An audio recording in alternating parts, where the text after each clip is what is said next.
Chapter 4. Today has been a day of folly, stupidity, and ineptness. The time is now 11 o'clock in the evening, and I am sitting in my room and thinking.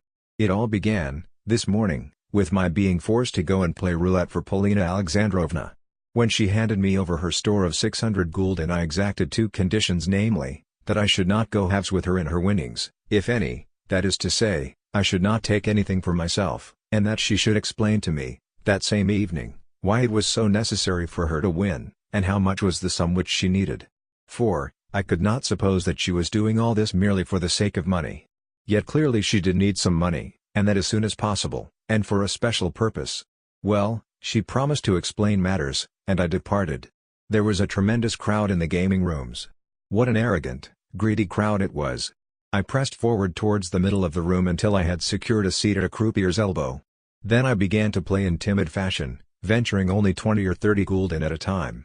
Meanwhile, I observed and took notes. It seemed to me that calculation was superfluous, and by no means possessed of the importance which certain other players attached to it, even though they sat with ruled papers in their hands, whereon they set down the coups, calculated the chances, reckoned, staked, and lost exactly as we more simple mortals did who played without any reckoning at all. However, I deduced from the scene one conclusion which seemed to me reliable, namely, that in the flow of fortuitous chances there is, if not a system, at all events a sort of order. This, of course, is a very strange thing. For instance, after a dozen middle figures there would always occur a dozen or so outer ones. Suppose the ball stopped twice at a dozen outer figures, it would then pass to a dozen of the first ones, and then, again, to a dozen of the middle ciphers, and fall upon them 3 or 4 times, and then revert to a dozen outers, whence, after another couple of rounds, the ball would again pass to the first figures, strike upon them once, and then return thrice to the middle series, continuing thus for an hour and a half, or 2 hours. 1, 3, 2, 1, 3, 2. It was all very curious. Again, for the whole of a day or a morning the red would alternate with the black, but almost without any order, and from moment to moment, so that scarcely 2 consecutive rounds would end upon either the one or the other. Yet, next day, or, perhaps, the next evening, the red alone would turn up, and attain a run of over 2 score, and continue so for quite a length of time, say, for a whole day. Of these circumstances the majority were pointed out to me by Mr. Astley, who stood by the gaming table the whole morning, yet never once staked in person. For myself, I lost all that I had on me, and with great speed. To begin with, I staked 200 gulden on even, and won. Then I staked the same amount again, and won, and so on some 2 or 3 times. At one moment I must have had in my hands gathered there within a space of 5 minutes about 4,000 gulden. That, of course, was the proper moment for me to have departed, but there arose in me a strange sensation as of a challenge to fate, as of a wish to deal her a blow on the cheek, and to put out my tongue at her. Accordingly I set down the largest stake allowed by the rules, namely, 4,000 gulden, and lost. Fired by this mishap, I pulled out all the money left to me, staked it all on the same venture, and again lost. Then I rose from the table, feeling as though I were stupefied. What had happened to me I did not know, but, before luncheon I told Polina of my losses, until which time I walked about the park. At luncheon I was as excited as I had been at the meal 3 days ago. Blanche and the Frenchman were lunching with us, and it appeared that the former had been to the casino that morning, and had seen my exploits there. So now she showed me more attention when talking to me, while, for his part, the Frenchman approached me, and asked outright if it had been my own money that I had lost. He appeared to be suspicious as to something being on foot between Polina and myself, but I merely fired up, and replied that the money had been all my own. At this the General seemed extremely surprised, and asked me whence I had procured it, whereupon I replied that, though I had begun only with 100 gulden, 6 or 7 rounds had increased my capital to 5,000 or 6,000 gulden, and that subsequently I had lost the whole in 2 rounds. All this, of course, was plausible enough.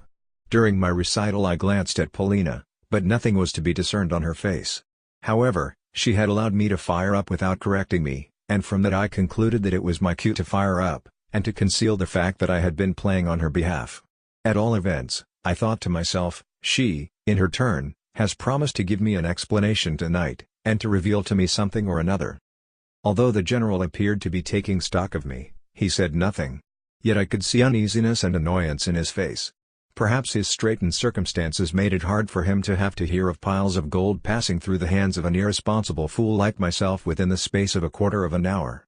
Now, I have an idea that, last night, he and the Frenchman had a sharp encounter with one another. At all events they closeted themselves together, and then had a long and vehement discussion, after which the Frenchman departed in what appeared to be a passion, but returned, early this morning, to renew the combat. On hearing of my losses, however, he only remarked with a sharp, and even a malicious, air that a man ought to go more carefully. Next, for some reason or another, he added that, though a great many Russians go in for gambling, they are no good at the game. I think that roulette was devised specially for Russians, I retorted, and when the Frenchman smiled contemptuously at my reply I further remarked that I was sure I was right, also that, speaking of Russians in the capacity of gamblers, I had far more blame for them than praise of that he could be quite sure. "Upon what do you base your opinion?" he inquired. "Upon the fact that to the virtues and merits of the civilized Westerner there has become historically added, though this is not his chief point, a capacity for acquiring capital, whereas, not only is the Russian incapable of acquiring capital, but also he exhausts it wantonly and of sheer folly.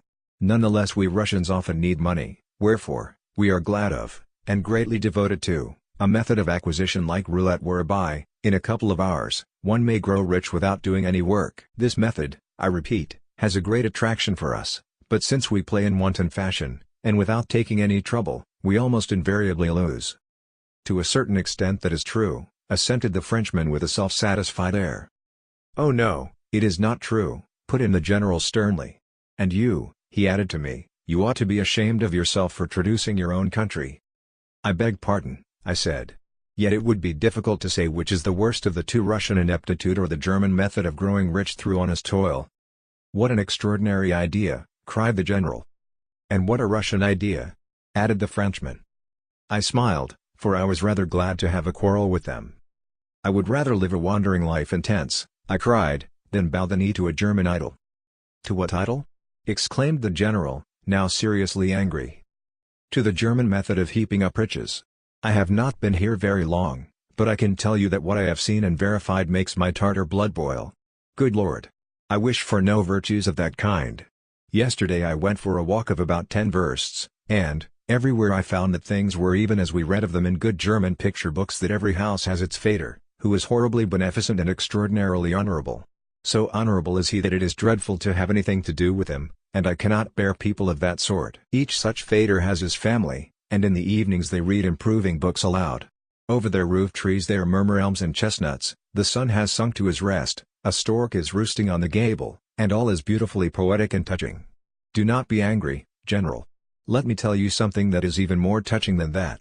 I can remember how, of an evening, my own father, now dead, used to sit under the lime trees in his little garden, and to read books aloud to myself and my mother. Yes, I know how things ought to be done. Yet every German family is bound to slavery and to submission to its Fyodor. They work like oxen, and amass wealth like Jews.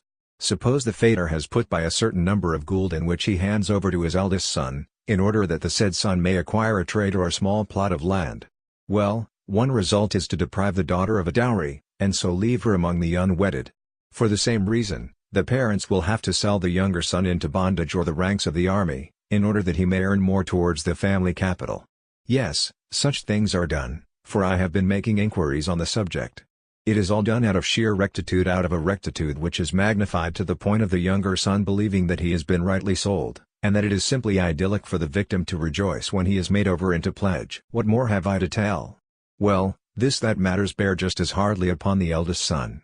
Perhaps he has his Gretchen to whom his heart is bound, but he cannot marry her, for the reason that he has not yet amassed sufficient gulden. So, the pair wait on in a mood of sincere and virtuous expectation, and smilingly deposit themselves in pawn the while. Gretchen's cheeks grow sunken, and she begins to wither, until at last, after some 20 years, their substance has multiplied, and sufficient gulden have been honorably and virtuously accumulated. Then the Fyodor blesses his 40-year-old heir and the 35-year-old Gretchen with the sunken bosom and the scarlet nose, after which he bursts into tears, reads the pair a lesson on morality, and dies. In turn the eldest son becomes a virtuous Fyodor, and the old story begins again. In 50 or 60 years' time the grandson of the original Fyodor will have amassed a considerable sum, and that sum he will hand over to his son, and the latter to his son, and so on for several generations, until at length there will issue a Baron Rothschild, or a Hoppe and Company, or the devil knows what. Is it not a beautiful spectacle, the spectacle of a century or two of inherited labor, patience, intellect, rectitude, character, perseverance, and calculation, with a stork sitting on the roof above it all?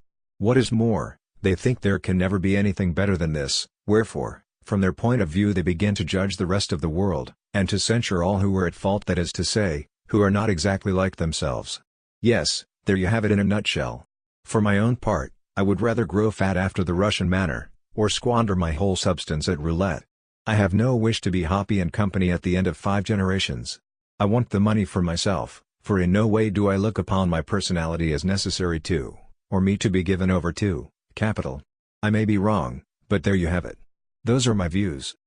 How far you may be right in what you have said I do not know, remarked the general moodily, but I do know that you are becoming an insufferable farcer whenever you are given the least chance. As usual, he left his sentence unfinished. Indeed, whenever he embarked upon anything that in the least exceeded the limits of daily small talk, he left unfinished what he was saying. The Frenchman had listened to me contemptuously, with a slight protruding of his eyes, but he could not have understood very much of my harangue. As for Polina, she had looked on with serene indifference. She seemed to have heard neither my voice nor any other during the progress of the meal.